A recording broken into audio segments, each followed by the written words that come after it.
Hello, it's Howard Rheingold. Attention! Earthlings, do not panic. The Martian Bureau of Investigation is preempting normal Earthling programming for the next 30 minutes. Maintain consciousness and stay tuned.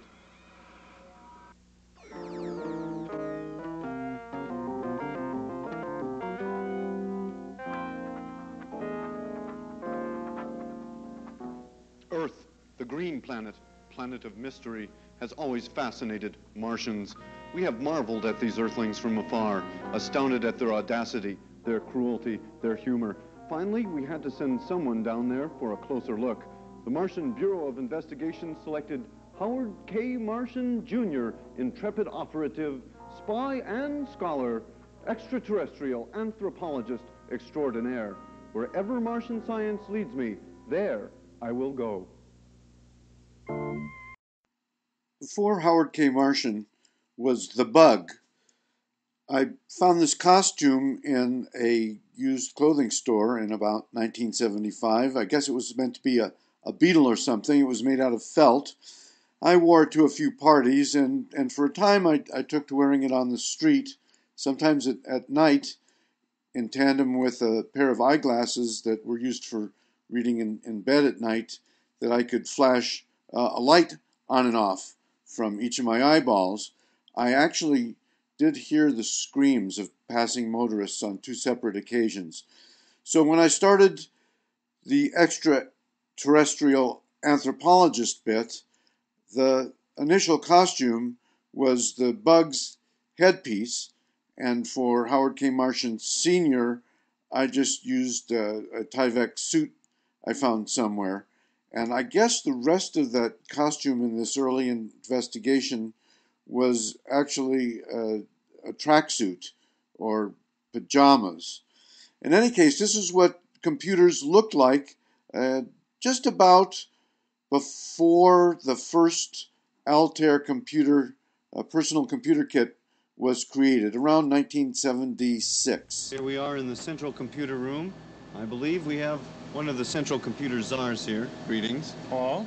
I understand that you have a computer that actually writes science fiction. Well, it actually was programmed by a human, of course, and it takes a set of standard phrases that the programmer thought were appropriate to a science fiction story and throws them together in a fairly random way, generating sometimes interesting and sometimes rotten science fiction stories. Oh, great. So the science fiction story doesn't exist until it's thrown together before our very eyes. Yes. Well, let's push some buttons and read one out. All right. We move over to the computing device. Welcome to the science fiction horror movie Pocket Computer story number 1.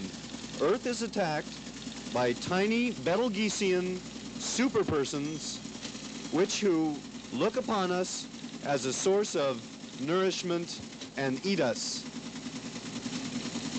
The end. Short story. Story number 2. Earth scientists invent giant superpersons who look upon us as a source of nourishment and are not at all radioactive and ...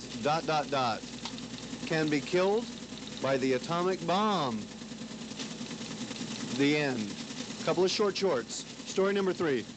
Earth is attacked by tiny moon superpersons who are friendly. The end. Funny story. Story number 4. Earth scientists discover tiny unoiled mechanical devices which are friendly but misunderstood and are radioactive and can be killed by the atomic bomb. The atomic bomb, I believe, are the nukes, which I discussed earlier. Story number 5.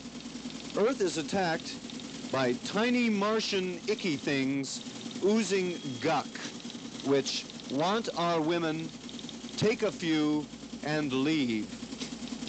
The end. Fabulous story. They're getting hotter, as we can see. One more. Earth is attacked by giant Betelgeusean potato bugs, which want our women and are not at all radioactive and cannot be killed by a pleasant crowd of peasants with tear gas and torches. But a priest talks to them of God, and they die. The end. Truly bizarre, ladies and gentlemen. Once again, we notice that here on planet Earth, the machines can be even stranger than the people. And now, the moment billions of bulging brains have been begging for, the 37 o'clock Solar News Summary. That's right, the 37 o'clock Solar News Cemetery.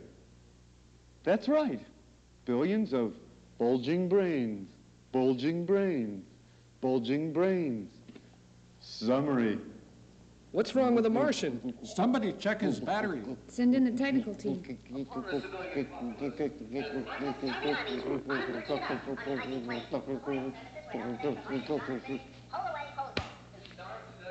Thanks, fellows. And whoever forgot to charge my batteries, cosmetic. An important announcement just in from God, creator of the universe. The famed deity appeared unto a group of believers gathered on Piety 6 and announced that he is retiring. Upon the occasion of his retirement, he hath revealed the secret formula for running the cosmos. I'm sure that beings of every spiritual persuasion will join us here at the MBI in wishing him a happy and healthy retirement.